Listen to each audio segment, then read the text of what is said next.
Hi there, it's Tiffany from Daisy Farm Crafts, and today's tutorial is sponsored by Michael's Craft Store. It is the go-to destination for yarn supplies in the new year, and I was really excited when they reached out to me to create a new, fresh pink plaid style or gingham style baby blanket made with Bernat Softy Baby in this pink marl color, paired it with white, and then also just grabbed the regular pink, the soft pink. And I think these three colors together exactly accomplished what I wanted to have happen with plaid. I loved, actually at first, you know how I usually tell you all that we have to be, normally I'm alternating in every color, in every row. I consider this the medium color. But when I started working with this yarn, I realized that the pink color in the marl is slightly darker shade than the soft pink color. So what that means is that the soft pink became the medium tone shade, and it is used in every single row, and I've alternated it with the marl, and I think I achieved the look that I wanted to get. So anyway, the stitch I'm using is herringbone half. I love the stitch. I did a simple herringbone half border. Just wanted to keep it really, really simple. This isn't a very large blanket. This is a perfect car seat blanket. I love giving these as just baby shower gifts, quick and easy to put together. So, okay, let's get started and I'll show you the technique used to make this work. Okay, so Bernat Softy Baby is a light 3-weight yarn, and the recommended hook size is a G 4mm, but I'm going up to an H 5mm hook. I feel like that kind of gives me a little bit more drape for the blanket and helps because I'm carrying yarn along. So let's just start with a sample chain of 21 chains. For the actual blanket, I started with 105 chains, and you definitely will want to go to our website. The link will be down in the descriptions if you're seeing this on YouTube, and we have a graph that you can print off, and that will help you to just follow the graph. But honestly, after getting the initial maybe 4 or 6 rows done, you won't need it anymore. But anyway, I'm just going to show you the technique of carrying the yarn. So in the second chain from the hook, we are going to start with our first herringbone half double crochet.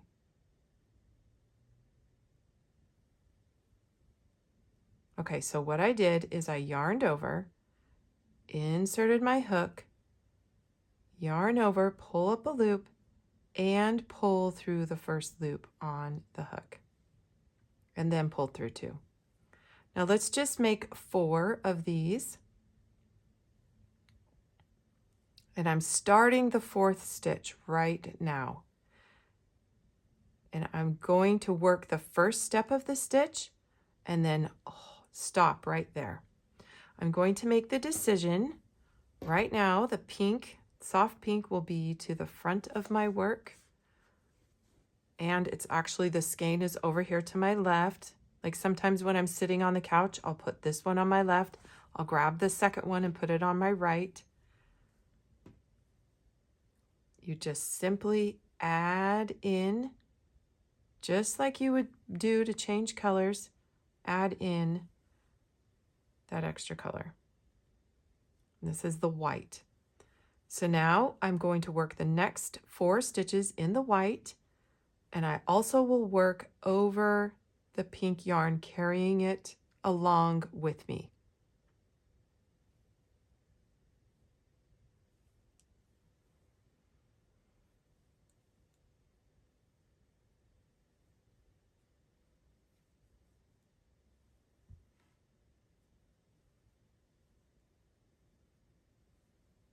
Okay, I'm only going to do 4 stitches in the white.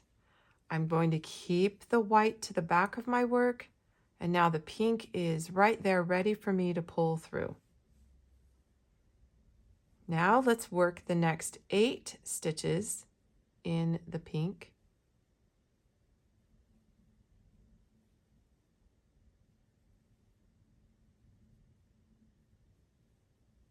And honestly, this very first row will give you a little bit of trouble just because there's not much to hang on to. So just be patient with yourself as you work this chain, this base chain row, and definitely keep those base chains pretty loose because we're working a slightly taller stitch and we don't want the chains to be so tight that you will have a rainbow look after your first row.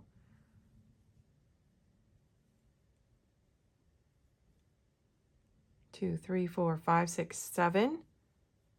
And here's my 8th one. Now let's carry the pink to the front. So before you pull through with the new color, make sure you wrap the pink to the front.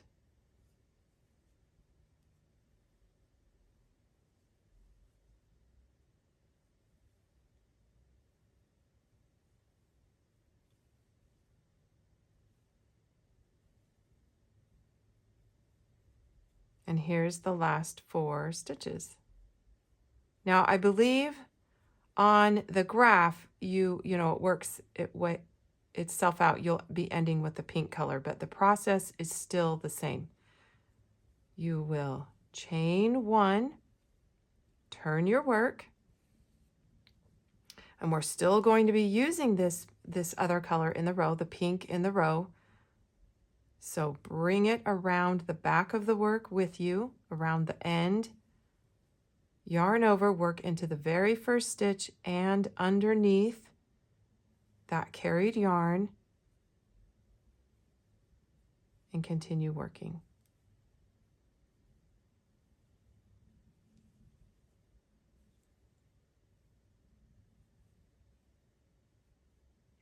Oops.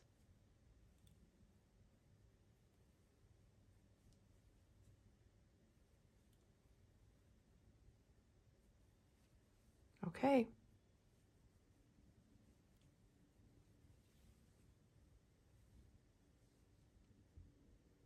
Now work across the pink stitches in the pink.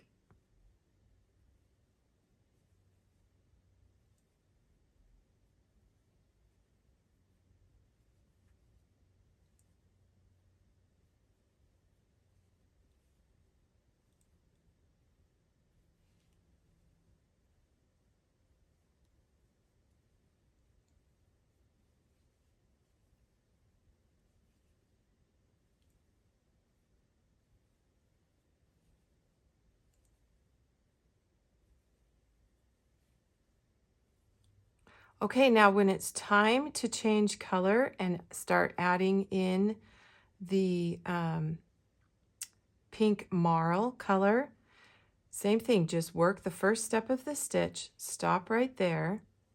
And in the blanket, you'll notice that it's 4 rows, but I'm kind of just giving you a quick little tutorial here. The one color I did have to cut off was the white.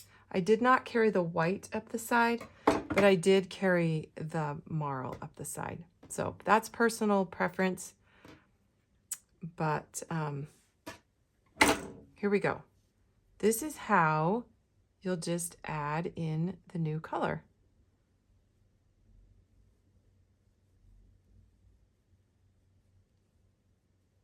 And then you'll wrap that pink around the back. Insert your hook right into the first stitch, and I'm underneath the soft pink.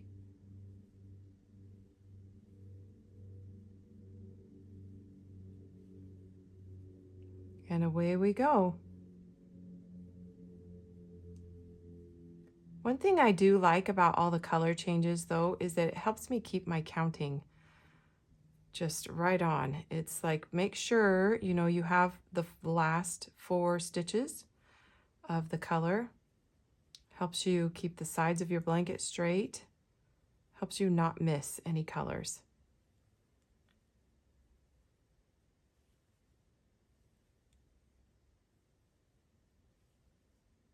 So that's pretty much it for this gingham plaid technique. You're going to want to follow the graph that's printable, that's on our website, that will show you the color changes. And let me show you the blanket one more time, and you can see.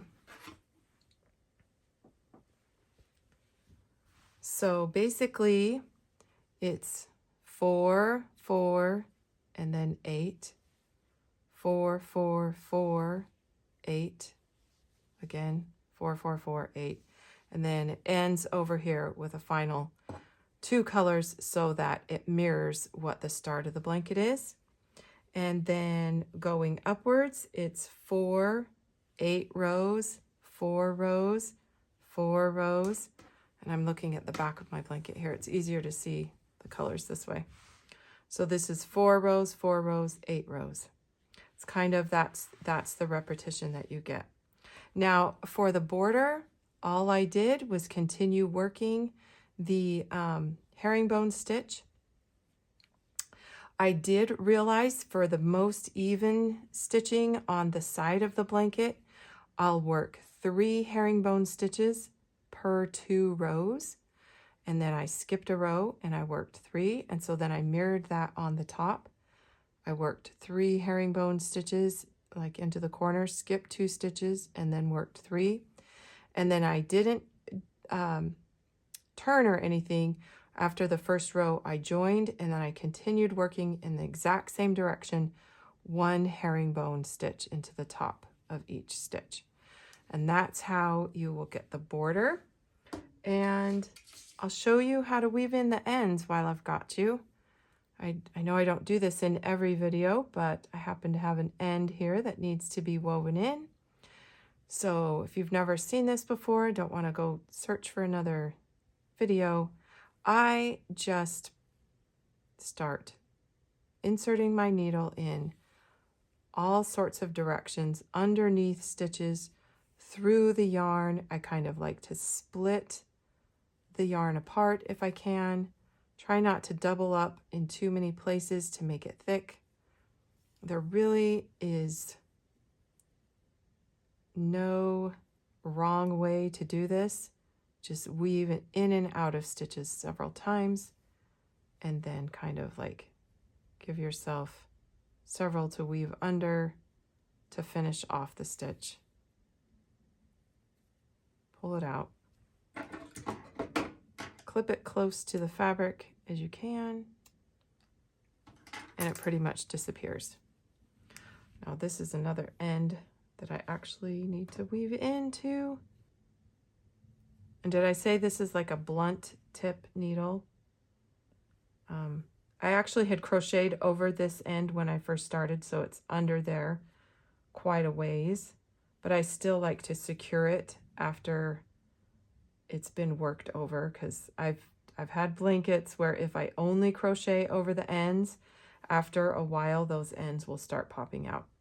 So I like to do just a little bit of extra hiding of the ends, just like that.